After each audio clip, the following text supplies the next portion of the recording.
सुनील उबाळे यांची कविता ही एका कवीची कविता नाही, या देशातील बहुसंख्य जे श्रद्धेनं आणि श्रमानं आपला संसार उभा करतात अशा प्रत्येकाची ही कविता आहे. आणि ही एकच कविता नाही, अशीच कविता एकाहून एक सरस कविता या कविता संग्रहात आहे. खरं म्हणजे हा कविता संग्रह आपल्या सगळ्यांसाठी संग्रही असावा असा संग्रह आहे. आपण इतरांना तो भेट द्यावा असा संग्रह आहे.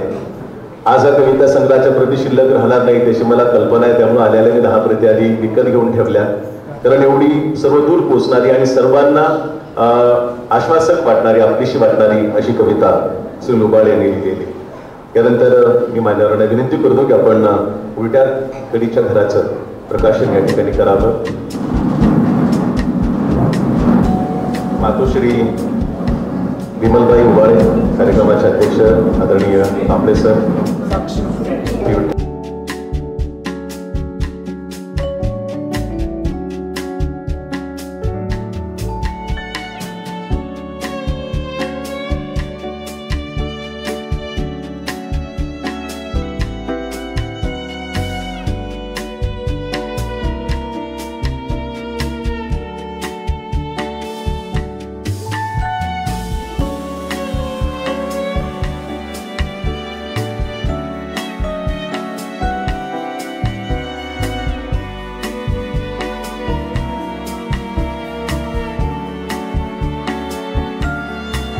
प्रत्येकाला या कवितेविषयी भाष्य करावं असं वाटणं, प्रत्येकाला ही कविता जवळची वाटणं एक स्वाभाविक गोष्ट आहे.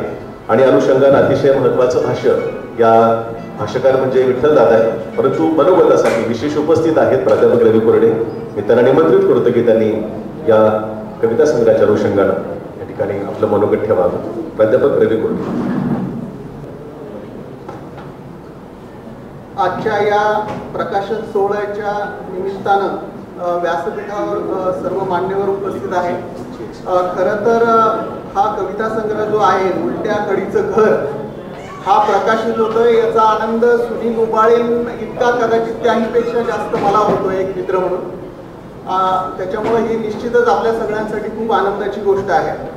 व्यासपीठावर उपस्थित असलेले आमचे खूप जुने स्नेही आणि सध्याच्या काळामध्ये अतिशय महत्त्वाचे असे समीक्षक आणि कवी विठ्ठल सर, त्यानंतर ज्येष्ठ साहित्यिका गाडगे मॅडम, त्याच्यानंतर व्यासपीठावर उपस्थित असलेले सर्वच जातीतील वंचितांचे पाठीराखे कांबळे सर, म्हणजे जे जे अडलेले आहेत त्यांच्या नेहमी मागे जे उभे राहतात ते म्हणजे कांबळे सर.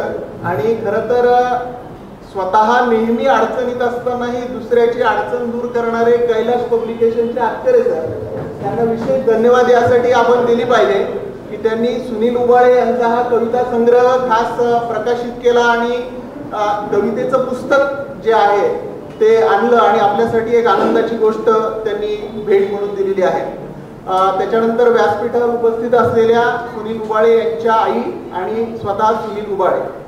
खरं तर सध्या परिस्थिती अशी आहे की बरेच कविता संग्रह आपल्या आजूबाजूला येतात आणि काहींचे कविता संग्रह सतत यावे असं वाटतं. म्हणजे आर्थिक सुलभतेमुळं बरेच संग्रह सहज आपल्याला इकडं तिकडं दिसतात आणि बऱ्याच कवींचे कविता संग्रह मात्र सातत्यानं असं वाटत असतं की ते काय येत नाही. तर सुनील उबाळे सारख्या कवी मित्राचा संग्रह आज येतो आहे ही मला असं वाटतं एक आनंदाची गोष्ट आहे. मी काही फार मोठं भाष्य वगैरे करणार नाही, तर सुनील उबाळे यांच्या कवितेचा मी एक वाचक आहे आणि त्यांच्या कवितेवर खूप मनापासून प्रेम करणारा असा एक व्यक्ती आहे. त्या अनुषंगानं मला काही त्या कवितेच्या संदर्भातली काही निरीक्षणं जी वाटतात ती मला असं वाटतं तुमच्या समोर मी मांडतो. ते काही भाष्य वगैरे असं मला वाटत नाही. सुनील उबाळे यांची कविता ही अस्सल जीवनानुभवातून आलेली कविता आहे. तिचं सुरुवातीचं मूळ किंवा महत्वाचं असं जर व्यवच्छेदक लक्षण जर आपण म्हणू तर ते असं आहे की ती अस्सल जीवनानुभवाची कविता आहे. खिडकीच्या आतमध्ये उभं राहून बाहेरच्या जगाचं तटस्थपणे निरीक्षण करायचं आणि कृतज्ञ भावनेतून कविता लिहायची असं सुनील उबाळेंच्या बाबतीत झालेलं नाही. तर हा खिडकीच्या आतमध्ये नाही तर खिडकीच्या बाहेर खिडकीला लोंबकळणारा कवी आहे. हा भिंतीवर चढून भिंतीला लोंबकळणारा कवी आहे आणि त्या भिंतीवर लोंबकळत असताना सबंध जगाकडे बघून या सबंध जगाकडे बघत असताना त्याच्या नेनिवेमध्ये जी काही स्थित्यंतर होतात त्या कवीच्या नेनिवेमध्ये जी काही हालचाल होती ती त्याचं रूपांतर कवितेमध्ये होतं असं मला वाटतं. त्याच्यामुळं हा अस्सल जीवनानुभव जगणारा आणि तितकाच अस्सल जीवनानुभव सर्जनाच्या पातळीवर आणू शकणारा असा एक कवी आहे. दोस्तावस्कीचं एक वाक्य आहे की life is greater than all philosophies of life. जीवनविषयक जितकी तत्वज्ञानं आहेत ती जीवनाच्या समोर खुजी ठरतात. तर मला असं वाटतं की सुनील उबाळे सारखा माणूस ज्या परिवेशातून येतो, ज्या परिस्थितीतून येतो, त्याच्या आजूबाजूच्या ज्या भागातून येतो, त्या काळातून आलेला, त्या परिसरातून आलेला कवी जगण्यासाठी रोजचा संघर्ष करतो आणि हे संघर्ष करत असताना तो कुठल्याही वाईट व्यसनाला जात नाही, तो कुठलीही वाईट कामं करत नाही, तर कवितेचा हात करतो. मला असं वाटतं ही सबंध मानवी संस्कृतीसाठीच आश्वासक गोष्ट आहे. म्हणजे अशा पद्धतीच्या परिवेशातून जिथं प्रत्येक ठिकाणी तुमचे जगण्याचं फ्रस्ट्रेशन आहे, पावलोपावली या जगण्याला नाकारणारी परिस्थिती आहे, तिथं तुम्हाला जगण्याला जावं वाटणं, जगण्याला सकारात्मकतेनं पुढे जावं वाटणं, मला असं वाटतं की ही त्यातली अतिशय महत्वाची आणि आश्वासक गोष्ट आहे. हा अस्सल जाणीवेचा कवी आहे. बऱ्याच कविता त्या म्हणजे जी कविता त्यांनी वाचली त्या कवितेत तर आपल्याला सगळंच माहिती आहे की त्यांनी काय जगण्याच्या संदर्भातला जो जीवनानुभव आहे तो सांगून ठेवलेला आहे. त्यांनी त्यांच्या एका कवितेमध्ये त्यांनी असं म्हणलेलं आहे की मी असा माणूस आहे की कबर खोदण्यासाठी त्या जागेवर झोपलेलो आहे. म्हणजे कल्पनेपेक्षाही वास्तव हे किती प्रत्येकारी असू शकतं. म्हणजे कुणीही कवी अशी कल्पना करू शकणार नाही की मला कबर खोदायची आणि मी तिथं झोपलो, पण हा प्रत्यक्षात तिथं वेळोवेळी झोपलेला माणूस आहे. तर मला असं वाटतं की अशा वेळोवेळी झोपण्यातून अशा प्रसंगांना सामर्थ्यानं तोंड देऊन त्याचं रूपांतर हा नकारात्मकतेत न करता सर्जनाच्या पातळीवर नेतो. ही सुनील उबाळेची खरी ताकद आहे आणि ही ताकद आपल्या सगळ्यांनी त्यांच्याकडून घेतली पाहिजे मला असं वाटतं. दुसरा मुद्दा महत्वाचा मला असं वाटतो की सुनील उबाळेची कविता ही सच्च्या माणसाची कविता आहे, ही सच्चेपणाची कविता आहे. वेदनेच्या तळाशी मुठभर माती ठेवणारी, म्हणजे हा जो कवी म्हणतो की मी वेदनेच्या तळाशी काय करतो तर मुठभर माती ठेवतो.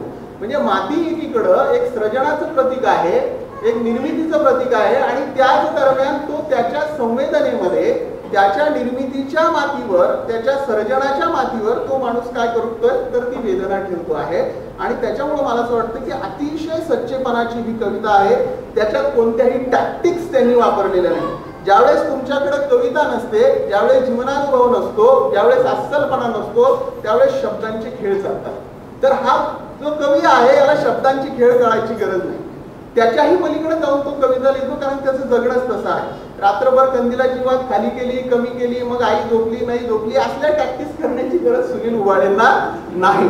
तर कारण की तो अस्सल असा कवी आहे, जातीवंत असा कवी आहे. त्याच्यानंतर मला असं वाटतं की हा जो कवी आहे, अजून या कवीची जर ताकद जर असेल, त्यांनी जसं म्हटलं की भाकर लपाछपी खेळायची आणि तिला शोधता शोधता डोळ्यांच्या काठावर भूक उतरायची. तर मला असं वाटतं की हा पोट भरल्यानंतर लिहिणारा कविता लिहिणारा कवी नाही, पोट भरल्यानंतर सुखासीन दुःखामध्ये मध्यमवर्गीय जाणीवेतून आलेला हा कवी नाही, तर उपाशी राहतानाची तगमग असताना कविता लिहिणारा हा कवी आहे. हे या कवीचं सगळ्यात मोठं वेगळेपण आहे. त्याच्यानंतर तसं म्हटलं की हा जो कवी आहे याच्यातली अजून एक मला गमतीची गोष्ट अशी वाटते की आपल्याकडे बऱ्याच वेळेस असं म्हणतो की ठराविक विचारधारा वगैरे जे आहेत, म्हणजे अतिशय सूक्ष्मपणे सुनील उबाळेंच्या कवितेमध्ये खूप वेगवेगळ्या विचारधारा आलेल्या आहेत. पण आपल्याकडे असं आहे की ठराविक जर शब्द आले, मशाल आली, त्याच्यानंतर लाल सलाम आला, तरच ती त्या विशिष्ट जाणीवेची कविता, विशिष्ट शब्दांना आपण विशिष्ट जाणीव आणि संवेदन समजतो. हे आपलं एकंदरीत समजेचं पण खुजेपण आहे. परंतु सुनील उबाळेंची कविता आपण ज्यावेळेस वाचतो त्यावेळेस त्या कवितेमध्ये असं लक्षात येतं की अतिशय अंतरंगामध्ये या विचारांचं जे आंतरिकीकरण झालेलं आहे आणि त्या आंतरिकीकरण इतक्या खोलवर झालेलं आहे की त्याच्यातून फार सुंदर अशी कविता निर्माण झालेली आणि त्या कवितेनं काहीतरी विचार सांगितलेला आहे आपल्या लक्षात सुद्धा येतो.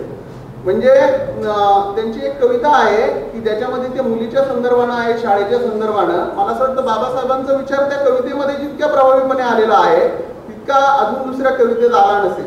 ती किंवा त्यांच्या एक दोन कविता अशा आहे की त्या आपण ज्याला मार्क्सवादी तत्वज्ञान वगैरे म्हणतो अशा संदर्भातल्या सुद्धा बऱ्याच गोष्टी त्याच्यामध्ये आलेल्या.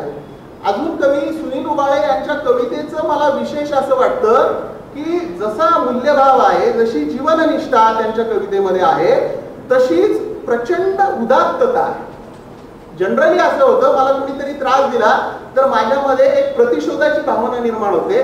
कुणाला तरी मी मारलं पाहिजे, माझ्यावर अन्याय झालेला आहे, मी खूप अभावग्रस्त आहे, ह्या सगळ्या लोकांनी माझं छिनलेलं आहे, माझं सगळं ओरबाडलेलं आहे आणि आता मी एकेकाला लक्ष ठेवून मारणार आहे.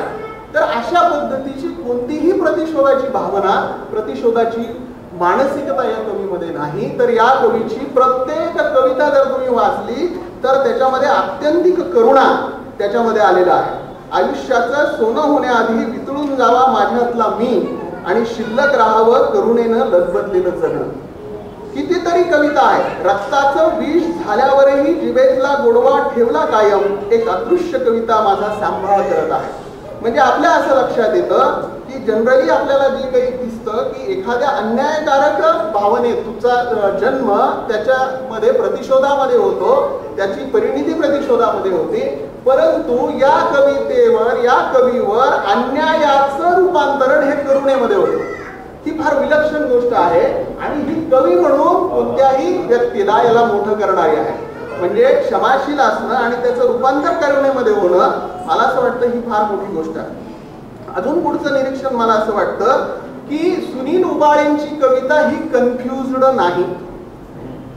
मराठीमध्ये म्हणजे बऱ्याच अंशी कविता ही कन्फ्युज्ड आहे असं आपल्याला वाटतं. जेव्हा सर्जकाच्या जाणीवाच ह्या साध्या सरळ सोप्या नसतात, एखाद्या सर्जनशील कलावंताचं जगण्याचं आकलन हे नीट झालेलं नसतं, त्यानं जे जगणं बघितलेलं आहे त्याचा अन्वयार्थ त्याला जर व्यवस्थित लावता आला नाही तर त्याचा रूपांतर, त्याचा पर्यायाने विपर्यास असा होतो की त्याच्या शब्दांच्या मांडणीमधून काहीतरी एक कन्फ्युज्ड स्ट्रक्चर तयार होतं. हे कन्फ्युज्ड स्ट्रक्चर बिलकुल नाही, अतिशय क्लिअर कट आहे. या धावत्या जगातही मी तुझं बोट धरून सुरक्षित आहे, उभा आहे करुणेसह. किती क्लिअर अंडरस्टँडिंग आहे बघा. संकट सापासारखी शिरू लागली घरात माझ्या आणि रक्ताच्या माणसांसह घरादारानेही घेतला अबोला कायमचा. मला समजून सांगता आली नाही आग पोटात ठेवण्याची गोष्ट. खूप क्लिअर आहे. मला काय सांगता आलं, काय सांगता आलं नाही या संदर्भातली खूप सरळ जाणीव या कवीला आहे. आणि म्हणून मला असं वाटतं की हा खूप क्लिअर, साधं, सरळ कळलेला, मनाचं कसलंही चक्रव्यूह नसलेला असा हा कवी आहे आणि हीच या कवीची एक मोठी ताकद आहे. अजून दुसरी गोष्ट आहे की शक्यतो सर्जकामध्ये एक मीपणाचा अहंभाव असतो. मी निर्माण करणारा आहे, मी हे करणारा आहे, मी जे सांगितलंय तेच बरोबर आहे आणि मला हे कळतं हे असंच आहे. पण हे असं कुठेही या कवीमध्ये दिसत नाही. जसं मी आत्ताच एक उदाहरण सांगितलं की त्याच्यामध्ये तो स्वतःच म्हणतो की मला अजून बऱ्याच गोष्टी आहेत ज्या सांगायच्या होत्या, त्या सांगता आलेल्या नाहीये आणि मी अशा अशा पद्धतीनं त्या सांगणार आहे. आणि म्हणून मला असं वाटतं की कवी सुनील उबाळे हा कसलाही अहंकाराचा लेप नसलेला, सर्जनशील पातळीवर स्वतःचा शोध घेणारा आणि त्या स्वतःच्या सत्य परिस्थितीचा, दाहकतेचा ची परिणिती करुणेत करणारा असा एक वेगळाच अवलिया कवी आहे. उरबडवेपणाने अजून एक विशिष्ट म्हणजे माझं दुःखच मोठं जगात, माझ्यासारखं दुःखच नाही, मीच सहन केलं, माझंच दुःख मोठं, आमच्या झालापेक्षा झाल्या, आमच्या काळात असं नव्हतं, तुम्ही फार चुकी, आम्ही असे दिवस काढले, तसे दिवस काढले. हा जो एक तक्रारीचा आणि उरबडवेपणाचा एक सूर जो आपल्याला संबंध कवितेमध्ये बऱ्याच वेळेस दिसतो, तो कवी खरं तर याला अधिकार आहे. या कवी हा ज्या परिस्थितीमध्ये आहे त्याला तो सांगण्याचा अधिकार पण आहे, तक्रार पण करण्याचा अधिकार आहे. पण हा कसलीही उरबडवेपणा करत नाही, कसलाही कुणाचा तिरस्कार करत नाही. तर दुःखातून स्वत्वाची जाणीव तर होतेच, पण त्याचा शेवट करून येत होतो. हे या कवीचं अजून मला फार विशेष असं वाटलेलं आहे की जे त्या कवीला व्यक्ती म्हणून सुद्धा मोठं करणारं आहे आणि त्या कवीचं वाचक जे होतील ते सुद्धा अर्थातच ते मोठे होतील याची मला खूप अशी शक्यता वाटते. दुसरी एक मला एक गोष्ट अशी वाटते की हा कवी किती शिकला असेल मला काही माहिती नाही. कदाचित शिकलाही नसेल, शिकला नसेल त्याच्यामुळे कदाचित तो खूप चांगली कविता लिहितो. म्हणजे घोडके सर आम्ही बोलताना म्हणलो होतो की बाबा उबाळे, सुनील उबाळे जर आपले प्राध्यापक असते तर काय झालं असतं, 4-5 समीक्षेचे पुस्तकं त्यांच्यावर आले असते आतापर्यंत, पण ते त्याच्यानंतर फार भारी म्हणले असते. अहो ते नाही म्हणून तर चांगली कविता लिहिता म्हणजे आमचा तो संवाद होता. पण अर्थात याचा काही परिस्थितीशी आणि याच्याशी संबंध असतोच असं नाही. जीवन जाणीव तुमची अस्सल असली, कधी कधी खूप आलापेष्टा केल्या म्हणजे तुम्हाला चांगली कविता लिहिता येते तसं नाही, तर ते सर्जनाच्या पातळीवर नेता येणं ते पण महत्वाचं असतं. एखादा प्राध्यापक पण ते सर्जनाच्या पातळीवर नेऊ शकतो आणि तो चांगला अस्सल कवी असू शकतो. त्याची कितीतरी उदाहरणं आपल्याकडे आहेत. तर दुसरी गोष्ट मला त्या भाषेबद्दल फार नवल वाटते या कवीच्या, की या कवीची जी भाषा आहे अगदी एखाद्या शिकलेल्या माणसाला लागेल अशी भाषा आहे. म्हणजे जनरली आपल्याकडे असा एक ट्रेंड असतो की ग्रामीण भागातला असेल तर मग ते ग्रामीण त्याच्यात शब्द आले पाहिजे, ती ग्रामीण त्याचं भाषा असली तर तो ग्रामीण आहे का काय वगैरे असं. पण ही जी भाषा आहे ही अगदी कमावलेली भाषा असावी की काय अशा पद्धतीची भाषा, कवितेची भाषा, की असं वाटतं कवीनं काम केलं का काय त्या भाषेवर. कारण की काही काही आता मी इतका वेळ आपल्याकडे नाही, काही वाक्यांमध्ये काही शब्द जे आलेले आहेत ते इतके चपटल आणि इतके व्यवस्थित आलेले आहेत की जणू हा काही भाषाशास्त्राचा अभ्यासक आहे का, ज्याला आपण प्री मॉडिफायर्स म्हणतो. एखाद्या शब्दाच्या अगोदर येणारा शब्द जो आहे तो त्यांनी इतका काळजीपूर्वक वापरलेला आहे, इतका व्यवस्थित वापरलेला आहे की असं वाटतं हा काही भाषाशास्त्राचा. पण याचा अर्थ असा आहे की सुनील उबाळे हा तसा शिकलेला नसला तरी भाषेविषयी त्याला आतून एक जाण आहे आणि भाषेबद्दलचं एक विशेष असं आकर्षण आहे. त्या भाषेमध्ये एक लय आहे. म्हणजे सुनील उबाळे कविता सादर करतानाची सुद्धा एक लय आहे, तीच लय त्यांच्या कवितेमध्ये सुद्धा आलेली आहे. म्हणजे ती कविता जर तुम्ही वाचली तर तुमच्या लक्षात येईल. आणि मला असं वाटतं की सुनील उबाळेंच्या लयीत जर वाचली तरी ती आपल्याला चांगली अजून वाचता येईल असं वाटतं. तर मला नेहमी असं वाटतं की याची भाषा विलक्षण आहे. अजून मुद्दा प्रतिमा, अतिशय विलक्षण आणि वेगळ्या प्रतिमा आहे. आपल्याकडे तोपणाच्या प्रतिमा सुद्धा झालेल्या आहेत. कधी कधी तर एकाच कवी स्वतःच्याच प्रतिमेच्या प्रेमात पडतो आणि पुन्हा पुन्हा स्वतःच्याच प्रतिमा वापरतो. परंतु खूप वेगळ्या आणि नाविन्यतम अशा म्हणजे प्रतिमा आहे. फक्त एकच उदाहरण देतो. कवितेच्या संदर्भात एक प्रतिमा वापरली आहे, मला तुझ्या पायातलं जोडवं बोलते. आता जोडवं हा जो शब्द आहे ना, हे कमिटमेंट वाला शब्द आहे बघा. म्हणजे त्यांनी नथ म्हणलं नाही, नथ याला वेगळे संदर्भ आहे, पण जोडवं म्हणते. जोडवं हा पायातला दागिना आहे, पण दागिन्यापेक्षाही त्याच्यामध्ये एक जीवनभर आयुष्यभर त्या नवऱ्याच्या प्रती असलेला जो कमिटमेंटचा भाव आहे, जो सहजीवनाचा भाव आहे तो आलेला आहे. तर मला असं वाटतं की कवितेला जोडव्याची उपमा देणं, याच्यातून कवितेच्या प्रती असलेलं त्यांचं जे नातं आहे ते त्यांनी मांडलेलं आहे. त्यांचं कवितेच्या संदर्भातलं नातं हे रोमॅन्टिक नाही. अजून एक विलक्षण गोष्ट आहे. म्हणजे कविता हे असते, कविता ते असते, कविता असते तर असं होतं, कविता असते तर तसं होतं. पण त्याच्याही पेक्षा या कवीला कविता ही जगण्याचा आधार वाटते. म्हणजे कितीतरी आहेत, म्हणजे पुरल्या नंतरही उगवेल मी कविता पाहिलेला जादुई माणूस आहे, किंवा बऱ्याच कविता आहेत की ज्याच्यामध्ये कवितेचा डायरेक्ट खूप संबंध येतो. मला नेहमी असं वाटतं की हा कवी कवितेच्या संदर्भानं कवितेचं बोलतो. आणि कविता इथं एक वस्तुरूप न राहता, एक सर्जन न राहता व्यक्ती होते. आणि ती व्यक्ती इतकी व्यक्ती होते की त्या व्यक्तीशी त्यांचं अद्वैत आहे असं वाटतं. म्हणजे ते वेगळे आहेत असं वाटतच नाही. म्हणजे एखाद्या प्रियकर प्रियसीचं जसं एक निस्सीम अद्वैताचं नातं असतं, त्या पद्धतीचं नातं हे कवी सुनील उबाळेंचं त्यांच्या कवितेशी आहे. तरी पण ते बिलकुलच रोमॅन्टिक नाही, ते खूप वास्तववादी आहे. त्याच्यातले शब्द सुद्धा बिलकुलच रोमॅन्टिक नाही. तर मला असं वाटतं की त्या दृष्टीनं ते वेगळे आहे. अजून ही एक सहवेदनेची कविता सुद्धा आहे. म्हणजे स्वतःची वेदना तर आहेच, पण त्या कामगारांची वेदना आहे.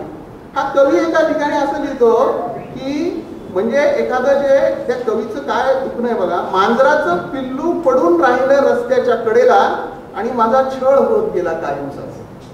म्हणजे एखाद्या म्हणजे मीच नाही तर संबंध समष्टी आणि समष्टीतला प्रत्येक घटकाशी ज्यावेळेस तुमचं समत्वाचं नातं प्रस्थापित होतं, हे खऱ्या अर्थानं एका सर्जकाचं नातं असतं. म्हणजे कुठला तरी जीव आहे तो मरतो आणि इकडे त्याला वेदना होतात, हे खऱ्या अर्थानं या हृदयीची त्या हृदयी किंवा हे सर्जकाचं नातं आहे. आणि हे जे नातं आहे हे सुनील उबाळेंना संतत्वाच्या रस्त्यावर घेऊन जाणारं नातं आहे. कारण की संत होणं म्हणजे हेच होणं असतं, तुमच्या हृदयातलं दुसऱ्याच्या हृदयातलं दुःख ज्यावेळेस तुम्हाला कळायला लागतं, त्याच्याबद्दलची तुम्हाला अनुकंपा निर्माण होते आणि ते मांडलं पाहिजे असं वाटायला लागतं, त्यावेळेस अशा पद्धतीच्या ओळी येतात. वास्तव आणि त्याला पकडण्याची सर्जनशील कलावंत होणारी म्हणून घालणे हे सगळ्याच लेखकांच्या संदर्भातली गोष्ट असते. एक सततचा लिहिणाऱ्या लोकांचा संघर्ष असा असतो की प्रत्यक्ष जग आणि त्याचं जग हे वेगळं असतं. घरापासून संघर्ष असतो, म्हणजे पुस्तक घेऊन बसलं तर हा काय पुस्तक घेऊन बसला, आता बाकीचे सगळे संदर्भ आहेत. आणि या व्यक्तीला तर जगण्याचे पण संघर्ष आहेत आणि त्याच्याबरोबर पुस्तकाचा, म्हणजे एकीकडं व्यक्ती म्हणून असलेला व्यावहारिक संघर्ष आणि दुसरा सर्जनशील पातळीवरचा कवी म्हणून असलेला संघर्ष या कवीच्या कवितेत सातत्यानं येतो. आणि म्हणून मला असं कवी महत्वाचा वाटतो. शेवटचं मी एक वाक्य या कवीच्या संदर्भात वापरतो. हा कवी म्हणजे अदृश्य भाषेचा वारसदार आहे. त्या कवीची भाषा कोणती आहे तर जी कवी अदृश्य अशी भाषा आहे, जी भाषा आपल्याला सर्जनाच्या पातळीवर येतानाची दिसत नाही, ती भाषा सुनील उबाळेंची भाषा आहे. तीच भाषा त्यांच्या कवितेची भाषा आहे. मला असं खात्री वाटते की मराठीतले सगळे लोक या कवितेचा खूप मनापासून स्वीकार करतील. जात, धर्म, प्रदेश, लिंग याच्या पलीकडे जाऊन निव्वळ कवितेच्या पातळीवर कवितेचं निरीक्षण करतील, कविता वाचतील आणि कविता वाचल्यानंतर खऱ्या अर्थाने या कवीचं स्वागत करतील असं मला मनापासून वाटतं. मी त्यांना त्यांच्या पुढील प्रवासासाठी खूप खूप शुभेच्छा देतो. आणि मी कोणत्याही अर्थाने समीक्षक नसताना निव्वळ त्यांचा एक मित्र आहे, त्यांच्या कवितेवर माझं प्रेम आहे म्हणून त्यांनी मला घरच्या कार्यक्रमामध्ये प्रमुख पाहुणं केलं. त्याबद्दल मी त्यांचे खूप खूप आभार व्यक्त करतो. आभार मी अतकरे सरांचे व्यक्त करतो की त्यांनी या कवीला कविता संग्रह छापला. ऋषिकेश कांबळे सरांचे विशेष असे आभार मानतो की जिथं जिथं अशा काही गोष्टी आहेत की ज्या विस्कटू शकतात आपण जर उभं राहिलं नाही तर, अशी शक्यता वाटते, तिथं तिथं ते अगदी ठामपणाने उभे राहतात. हे आपल्या सगळ्यांनाच माहिती आहे. अगदी सगळ्या तुमच्या संकुचित सीमांच्या पलीकडे जाऊन ते उभे राहतात. त्यामुळे त्यांचेही धन्यवाद. या पुस्तकाला ज्यांनी पाठराखण लिहिली विठ्ठल सरांची, चांगली अशी पाठराखण त्यांनी केलेली आहे, त्यांचेही मी सुनील उबाळेच्या वतीनं धन्यवाद देतो.